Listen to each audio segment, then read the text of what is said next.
What is the impact of hearing loss? क्या impact हो सकते हैं हमारी सोसाइटी पर if there is hearing loss? और हियरिंग लॉस इंडिविजुअल ना तो सिर्फ खुद मुतासिर होते हैं बल्कि उनकी फैमिलीज भी बहुत सीवियरली मुतासिर होती हैं अगर उनको प्रिवेंट ना किया जाए। सबसे बड़ा इम्पैक्ट जो होता है उनकी कम्युनिकेशन पर होता है, because without using hearing aid अगर वो वर्बल कम्युनिकेट नहीं कर पा रहे होते तो उनमें कम्युनिकेशन गैप डेवलप हो जाता है, और कम्युनिकेशन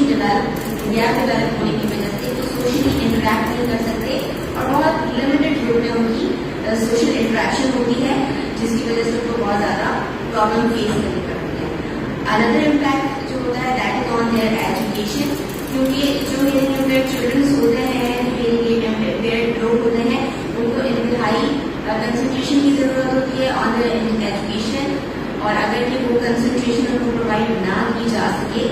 तो वो कंटिन्यूसली और फ्रीक्वेंटली फेलियर्स को फॉल कर रहे होते हैं और उनकी एजुकेशन बैडली डिस्टर्ब हो रही होती है। Another drawback of the society of hearing loss, unemployment. हम देखते हैं कि हमारी सोसाइटी में बहुत सारी हियरिंग लॉस इफेक्टेड फैमिलीज हैं जिनमें कोई इंडिविजुअल विद हियरिंग लॉस है, तो उनके साथ अनएम्प्लॉयमेंट के बहुत सारे प्रॉब्लम्स हो रहे होते हैं, जो कि ना सिर्फ एक इंडिविजुअल को डिस्टर्ब करते हैं बल्कि उनके साथ साथ उनसे कनेक्टेड फैमिलीज को डिस्टर्ब कर रहे होते हैं, क्योंकि अनफॉर्चुनेटली हमारे पास ऐसी कोई जॉब अपॉर्चुनिटीज नहीं है जो कि हियरिंग इम्पेयर्ड पर्सन को प्रोवाइड की जा सके।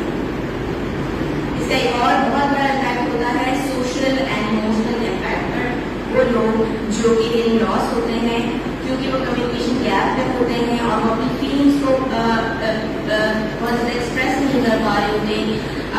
अपनी फीलिंग्स को शेयर नहीं कर पा रहे होते, जिसकी वजह से वो बहुत ज़्यादा फ्रस्ट्रेटेड होते हैं, और ये फ्रस्ट्रेशन उनको साइकोलॉजिकल इश्यूज की तरफ लेके जाती है